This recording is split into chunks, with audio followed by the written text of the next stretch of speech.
Senior U.S. officials have recently suggested that the United States may consider cutting all aid to Ukraine, though President Donald Trump has not explicitly signaled any intention to do so.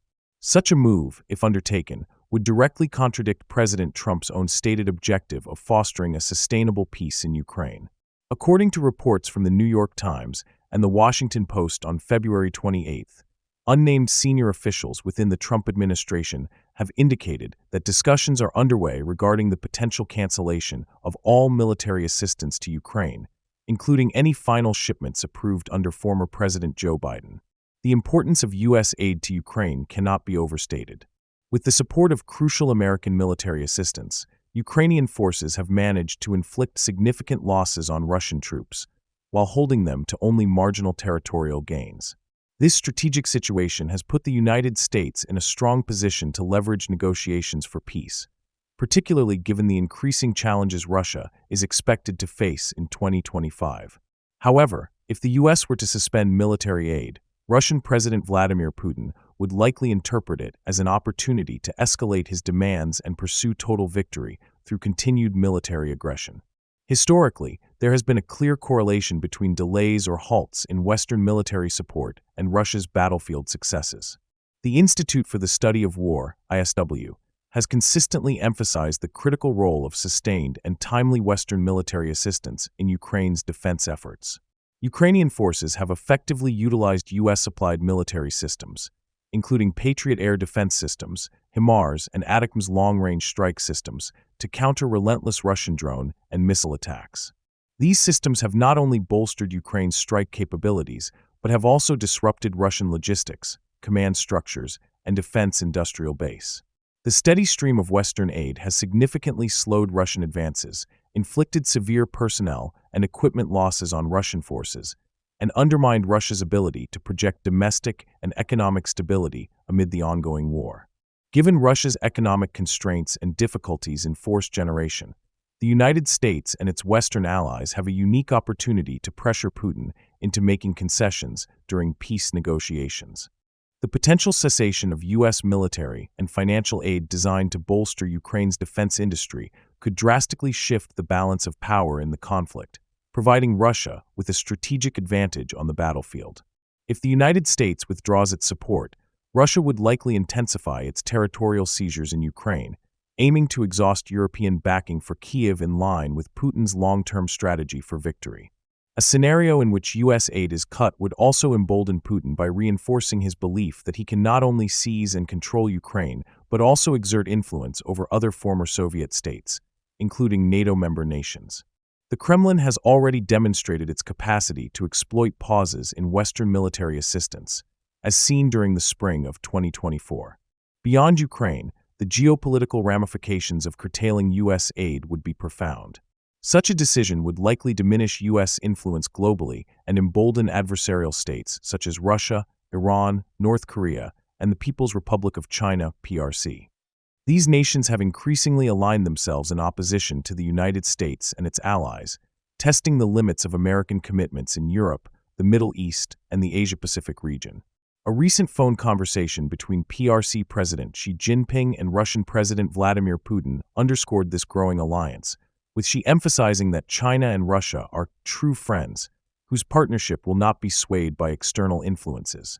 Russia has also forged comprehensive strategic partnerships with China in 2023, North Korea in 2024, and Iran in early 2025, further solidifying an anti-U.S. coalition.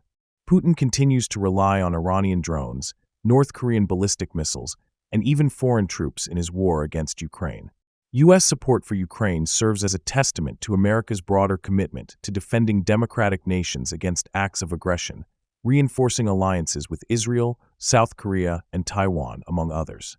Should the United States abandon Ukraine, the Russia-led bloc would likely interpret this as a sign that the U.S. could similarly forsake other allies.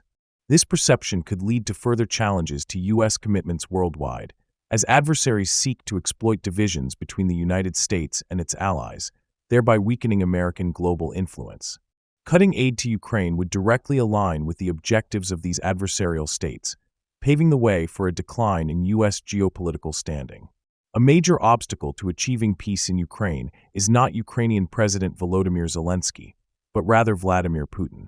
Zelensky has consistently expressed a willingness to negotiate a just and lasting peace. In a February 28 interview with Fox News, Zelensky reiterated his openness to making concessions regarding territorial disputes, Ukraine's NATO aspirations, and even his own position in office, if it would lead to a sustainable peace agreement.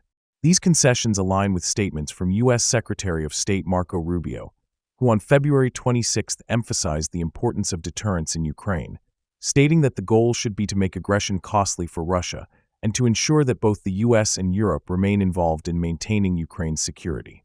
Conversely, Putin and other high-ranking Kremlin officials have repeatedly reaffirmed their original war objectives, which include Ukraine's complete capitulation, the installment of a pro-Russian puppet government, and a commitment to Ukraine's neutrality and demilitarization. These demands would effectively render Ukraine defenseless against future Russian incursions and destabilization efforts. While the Kremlin has attempted to present itself as open to negotiation, this is largely a facade aimed at securing concessions from the United States and its allies. A meaningful and lasting peace in Ukraine will require continued U.S. military aid, coupled with diplomatic and economic pressure designed to force Putin to abandon his maximalist objectives and cease efforts to undermine European and American security interests. In addition to military actions, the Kremlin has launched an aggressive information campaign to undermine Western support for Ukraine. Russian state-controlled media, including TASS, have begun pushing a narrative that Russia has already secured victory in Ukraine. On March 1st, former Austrian foreign minister and head of the St. Petersburg State University Geopolitical Observatory for Russia's Key Issues Gorky Center Karen Neisel was asked by TASS whether Russia had won the war. Neisel responded by stating that Russia has won in the sense that it was not defeated, and that despite years of war, Russia remains politically stable with strong domestic support for the government. This rhetoric is likely part of a broader Kremlin strategy aimed at deterring further Western military assistance by fostering the perception that Ukraine's defeat is inevitable. Ukraine's main military intelligence directorate, GUR, has warned that the Kremlin is actively working to declare victory, while simultaneously intensifying propaganda efforts to sow discord within Ukrainian society and undermine Western confidence in Ukraine's war effort. Despite these challenges, European nations continue to reaffirm their commitment to supporting Ukraine's military and defense industry.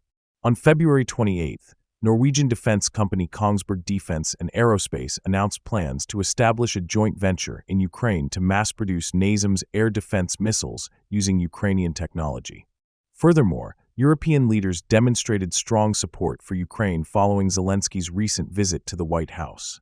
On March 1st, British Prime Minister Keir Starmer welcomed Zelensky to London and assured him that Ukraine has the full backing of the United Kingdom. On March 2nd, Zelensky will attend a European defense summit in London, where discussions will center on Ukraine's peace plan and broader defense cooperation. The summit will be attended by leaders from France, Germany, Denmark, Italy, Turkey, the Netherlands, Norway, Poland, Spain, Finland, Sweden, Czechia, and Romania, alongside NATO Secretary General Mark Rutte, European Commission President Ursula von der Leyen, and European Council President Antonio Costa. As the war in Ukraine continues, the decision regarding U.S. military aid remains a pivotal one with far-reaching consequences.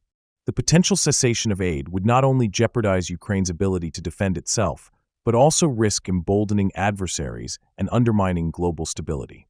The United States stands at a crucial juncture, where the choices made today will shape the future of international security and America's role in the world.